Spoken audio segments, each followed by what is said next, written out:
Are you a stoner? These are my top 10 favorite places to be stoned, and I bet you've never been to at least 3 of them. If you've never heard of me, my name's Julia's Not Live, and I used to hold virtual smoke sessions on Twitch. I've taken a break to focus on YouTube, so hit that subscribe button for more stoner content, and you can follow my Twitch for when I make my comeback. Number 10 on this list is definitely underrated, but it shouldn't be, and that's the forest. The forest is a great place to reset from technology and regroup. Ask yourself, when was the last time I went into the forest on a mission? I think it's nice to be able to go into your head when you're surrounded by the oldest living things you could possibly be around. Between you and me, I think they soak in our energy and offer more wisdom than we give them credit. The cleaner air you breathe will undoubtedly do you right. Have you ever jogged in the forest and then cooled off in the creek?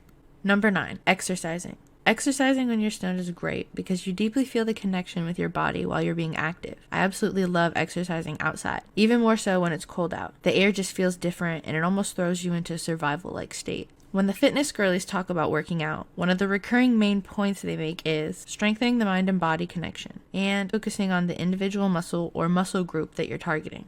So being stoned is really good for that in my experience.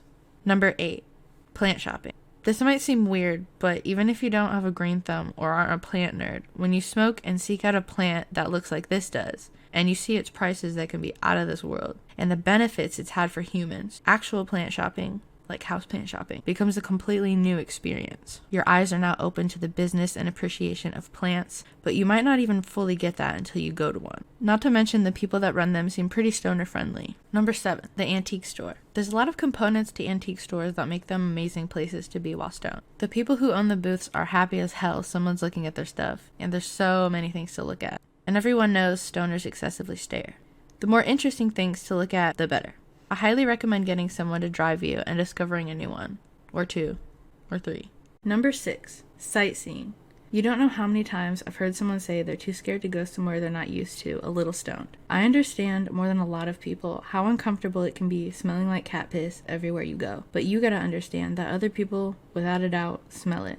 And that's okay, because they probably do things in their lives that you would theoretically disapprove of. So go out and see the world. Number 5, the beach. The sunlight feels like energy rays instead of muggy heat. The water feels softer, if that makes sense. It's like a blanket hugging you. Also, sometimes depending on what beach you go to, they have concessions. Number 4, in your creative space. I think everyone knows that you get a different kind of creative when you're high, but I feel like a lot of people don't actually utilize it. It really puts you in a better mood. If you feel like you want to be creative but don't know where to start, think back to the activities you enjoyed when you were younger. Chances are you'll have a great experience doing it because you already know how, and being stoned makes you create things differently. Before I get into the top 3, let's go over the honorable mentions. Museums, thrift shops, crystal shopping, and Hobby Lobby. Please do not sleep on Hobby Lobby. Number 3, video games. I love video games. A little too much, and that's why I have to limit my time on them. I'm going to make an entirely separate video on what games are the best to play stoned, but truthfully, it's any game that doesn't upset you. Being stoned should be a relaxing time. At least that's how I feel. But don't mistake relaxing with easy, as challenging games are the most fun. Number 2, getting food. This is self-explanatory, but absolutely necessary here. I've discovered that I enjoy foods that I thought I didn't. I used to have issues with a lot of foods, but trying some of them while I was stoned gave me a whole new perspective on things.